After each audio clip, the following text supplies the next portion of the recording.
Hello, my marvellous sausages! Now, I've pretty much covered all the ships that you can get from completing missions in Starfield.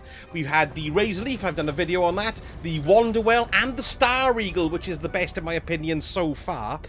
But there are two more that you can acquire from another side mission, and one is a lot better than the other. So let me show you how to get the Kepler R. And this is it here, look, and look at this beauty, it's enormous. Now, the standard version of this, because I've tweaked mine a little bit, but how you get this when you complete the mission, it's got a 3,550 cargo. There's no shielded cargo on it at the moment when you get it first of all. It's got a crew of 6. It's got a jump range of 28 light years, which is very nice as well. We've got weapons, we've got lasers, and we've got ballistics too, which is good. And it's Class C as well, which means you're going to have to be able to pilot Class C ships. Try saying that when you've had a few sherbets. Before you can actually pilot it. Now, you can see here, I've made a couple of tweaks to this. I've stuck on an extra engine here because you can have a maximum of 4 engines. And I've also stuck on some shielded cargo as well. I haven't tweaked anything else, but adding on that extra engine allowed me to update the cargo. Look, so let me show you what I've got here. My cargo rating for this now is now 4,610. I've got a shielded capacity of 190, which means I can smuggle up to 190 thingies of contraband, but I've got a 30 light year jump range on it as well, so that is excellent. The other one you can get from this mission is the Kepler S. Now then, this isn't as good. This is a Class B ship. There's no weapons on it whatsoever. It's got a cargo hold of 3,200, which isn't bad at all. Not bad at all, really, with an 18 on the reactor. But like I say, no weapons or anything, so it's well worth going for the Kepler R rather than the Kepler S. So then, let's get into getting these babies. Now, the name of the mission you need to complete is called Over-Designed. Now, you probably don't have it in your inventory just yet, unless you've done a set of particular things. And what you need to have done is followed the actual main story mission up to a certain point. Now, you need to have completed the all that money can buy main story mission.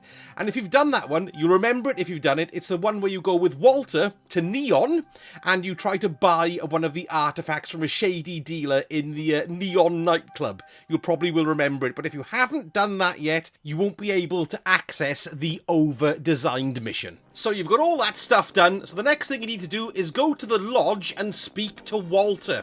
And he'll have a dialogue option where you can ask him, "Do you have any more work for me, Gov?" And he'll say, "Yes, I do, in fact." He's got a team of designers working on a new starship design, but they're all squabbling amongst themselves as to how to get it finished. So he wants you to go and head off the project and get the ship, well, off the drawing board and into the stars. So you're going to have to find your way to the Dalvik space station. It's in the Deepala system, which is in the Narian system, but just follow your markers to get there, no problem at all. So once you arrive at Dalvik, you want to make your way into the space station, and you want to follow your way around to the left, and you can see like there's a conference room with all people having a bit of a conflab, and there's a person at the head of the table called Jules Dugante, and she'll tell you exactly what's what on the problems that they're facing. It might be wise actually to have a bit of a save at some point, maybe just before you jump onto the space station, just so you can go back in case you tend to bugger up the dialogue options, because there is a persuasion part of this as well that you don't want to mess up, which might cost you a lot of money. Now, it seems that the main bugbear is that they can't decide on the budget for the ship, whether it's a larger budget or a medium smaller budget. Now, if you go for the larger budget, that will get you the Kepler R, the nice big one. If you end up with the compromise smaller budget, then that'll give you the Kepler S, which, let's face it, is rubbish in comparison. It does look quite nice though. So eventually you'll get to the point of the dialogue where you start talking about the budget, and you've got a smaller budget would help us focus the design. Let's stick with sensible budget proposals, or the one which says we can build whatever we want with a larger budget. Let's go with the kitchen sink proposal. This is the one that you want to pick. And then you'll be going on to the persuade option. So you need to pick that, of course, and then you need to persuade her. Now, this is why I said to save it earlier on, because if you bugger this up, it's going to cost you 100 grand to get the Kepler R built. But if you persuade them successfully, then it won't cost you any anything. So persuasion, well, you know that sometimes you can be lucky like I did in this one. I just managed to do a +3 and it just filled the whole bar for me. That can happen sometimes when you try one of the more risky options. You can go with the green options to try and get it done, but sometimes that's too slow or you haven't got enough choices to fill the bar. But you can take things like Hippolyta, I think it's called, or Hippolyta rather, which can give you 20% persuasion chance for 5 minutes. That's useful to take. Or Paramore here, which is 25% persuasion for 10 minutes. But of course, one of the best things to do is to generally up your persuasion skill here as well. Rank 4, look, 50% increased chance of success when persuading someone. But of course, it's trial and error. But once you've done that, then you're on your way. So for the next part, Jules will ask you to do some market research, which is really boring, but it's actually a lot more fun than it sounds. You have to pick 2 missions from the mission board, which is just outside of the office meeting room. Now, you can have the option just to do 1, but if you do 2, it'll allow you to have better things put on the Kepler R, apparently, according to Jules. So what I did was you do a passenger mission. Make sure you've got the capability to carry passengers on your current ship. So if you look here, I'm just showing you my Kepler R. Look, you can see I've got the Stroud mess hall there. It's got 3 passenger slots. So you need to make sure you've got enough passenger slots in order to carry them. And if you look carefully at the passenger mission, look, you can see there it says your passenger space, 0 out of 2. And I've got passengers of the mission, which are 2. So I've got enough space to take them.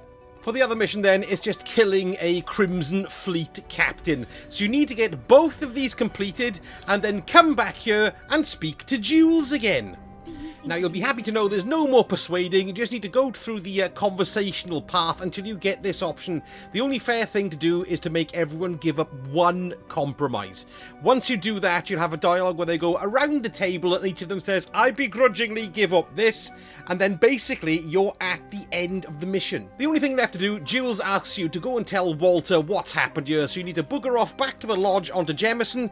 And then the Kepler R ship will be yours after you finish talking to Walter. Now, it does go directly into your ship inventory, so you can see it from the page, but for some reason, I don't know why, the actual marker told me to go back to the space station where we were negotiating with Jules, and you can see it parked up outside there, and I docked with mine there and got on board with it and just took it away. But of course, you can just go to any shipbuilder, go to manage my ships, and then you'll be able to select it as your home ship from the pages there. Now, here's something I want to point out to you as well when you first become on board. You're in this tiny little room here. You want to go down to the ladder to go to your cockpit and the like. But you might think, my God, there's hardly any rooms on this ship, because you come down here, look, and, well, there's this one here where there's nowhere to go. Go back on the ladder and come down here, and then this is the cockpit area, you know, because you got the maths board there. So there's the cockpit in here. Oh, God, which is very nice. There you go. There's the cockpit, yes. And you think, well, where else is there to go? So you go down 1 more level. Let's just jump down. There we go. And then you're into the big sort of mess hall area where you can do a bit of cooking and stuff like that. So there's your cooking. And there's also a little storeroom in here. But you might think to yourself, well, hang on, there's nowhere else to go. I mean, there's nowhere else to go. But there is. You want to come into this little meeting room here, look, and then there's a ladder there as well. And then that will take you down to the bottom area where you've got a lot more goodies. So you've kind of got an infirmary here, look, which is excellent. So you've got your research lab, and you've also got your pharmaceutical lab. And then, what else have we got? We've got another area. Yeah, yeah, through here as well. I thought there was. Look, there's even another floor down here, look. So this is like a big control room with a navigation console. You can jump down 1 more room as well. And then you got another room down here too, which is, that's another way out. So there we go. Don't forget to explore your ship correctly, because it took me ages to find that, because that ladder tucked away. Now then, if you're interested in getting some of the other ships, you've got the Razor Leaf, we've got the Wanderwell, and my favourite, the Star Eagle. I've got a playlist for all 3 of those ships if you want to go and have a little look, but here they are on the screen now. And if you're enjoying my Starfield videos, don't forget to give me a like and subscribe, because I will be making some more, because I just love the game.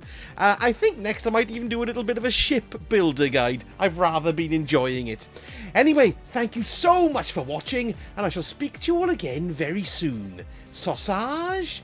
Hurt.